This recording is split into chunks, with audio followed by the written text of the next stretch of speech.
गुलाब का घमंड। ये कहानी उस गुलाब की है जो खुद को जंगल का सबसे सुंदर फूल समझता था। वह अपनी सुंदरता पर इतना इतराता था कि उसे बाकी पौधों की कोई कद्र नहीं थी। पर समय का पहिया घूमा, मौसम बदला और एक दिन वही गुलाब एक अनदेखे, उपेक्षित और कांटों से भरे नागफनी पौधे के सामने लाचार होकर खड़ा था। ये सिर्फ फूलों की कहानी नहीं है, बल्कि इंसान के भीतर छिपे घमंड, तुलना और अहंकार की कहानी है। जहाँ सीख है कि जो दूसरों को तुच्छ समझता है, वही कभी खुद उनकी मदद का मोहताज बनता है। और असली सुंदरता वह है जो दूसरों के काम आए, न कि केवल दिखावे की हो। आइए सुनते हैं जंगल के गुलाब, चीड़, सूरजमुखी और नागफनी की एक ऐसी कथा जो बच्चों के लिए तो है ही, लेकिन हर उम्र के व्यक्ति को जीवन की बड़ी सीख देती है। वसंत ऋतु थी। जंगल के बीचों बीच एक गुलाब का पौधा खिला हुआ था। उसके फूल बेहद सुंदर थे और वह अपनी सुंदरता पर इतराता रहता था। पास ही कुछ लंबे चौड़े चीड़ के पेड़ खड़े थे। वे आपस में बातचीत कर रहे थे। एक चीड़ ने गुलाब की ओर देखकर कहा, गुलाब के फूल कितने सुंदर होते हैं। काश मैं भी इतना सुंदर होता। दूसरे चीड़ ने उसे समझाया, मित्र, हर किसी के पास सब कुछ नहीं हो सकता। तुम्हारे पास मजबूती है, ऊंचाई है, छाया है, और वह भी कम सुंदर नहीं है। गुलाब ने यह बात सुन ली और अपने सौंदर्य पर और अधिक घमंड कर बैठा। उसने गर्व से कहा, इस जंगल में सबसे सुंदर मैं ही हूँ। तभी पास ही खिला सूरजमुखी का फूल बोला, गुलाब, ऐसा कैसे कह सकते हो।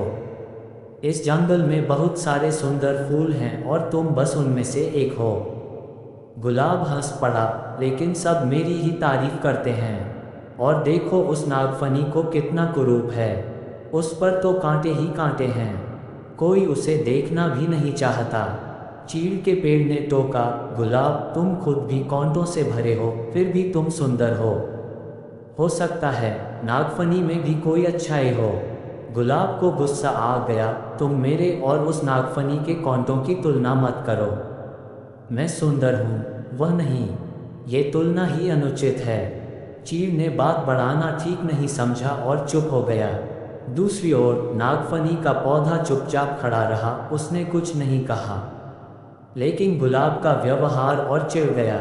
उसने अपनी जड़ें नागफनी से दूर करने की कोशिश की, लेकिन ऐसा करना संभव नहीं था। हार कर वह बोला, तुम निरर्थक हो, न सुंदर हो, न किसी काम के। मुझे दुख है कि मुझे तुम्हारे पास रहना पड़ रहा है।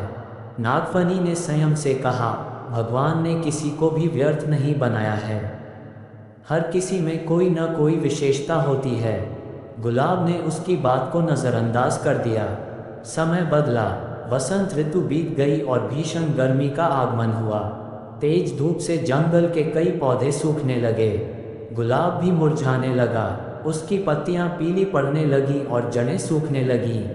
एक दिन गुलाब ने देखा कि एक छोटी चिड़िया नागफनी पर बैठी है और अपनी चोंच उस पर गड़ा रही है। कुछ ही देर में चिड़िया उड़ गई और उसे काफ़ी ताज़ा और सक्रिय लग रही थी। गुलाब ने हैरानी से पास खड़े चीड़ से पूछा, ये चिड़िया नागफनी के पास क्या कर रही थी। चीड़ ने बताया, वह नागफनी के अंदर जमा पानी से अपनी प्यास बुझा रही थी। गुलाब चौंक गया, क्या नागफनी को दर्द नहीं हुआ होगा।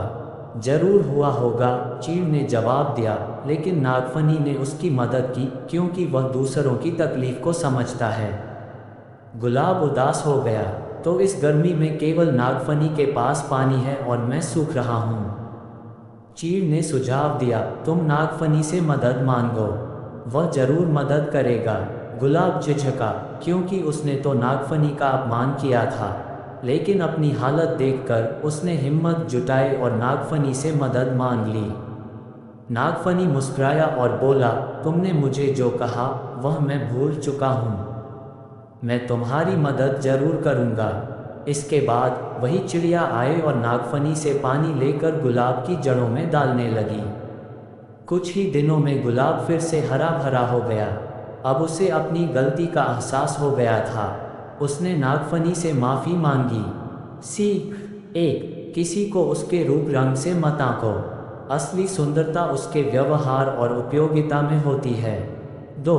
भगवान ने हर जीव में कुछ विशेषता दी है।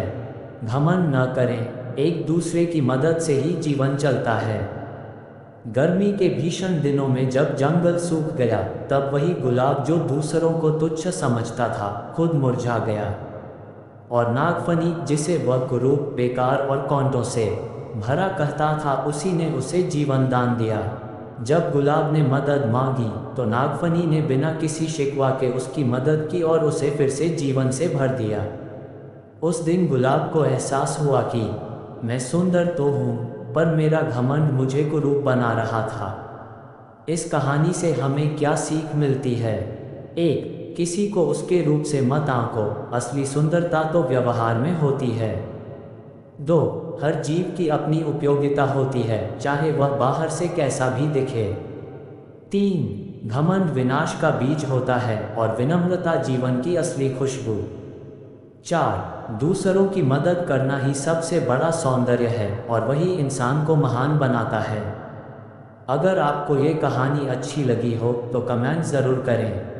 किसी ऐसे व्यक्ति को टैग करें जो अपने व्यवहार से दुनिया को सुंदर बनाता है। कमेंट करके बताएं आपको इस कहानी से कौन सी सीख सबसे ज़्यादा छू गई।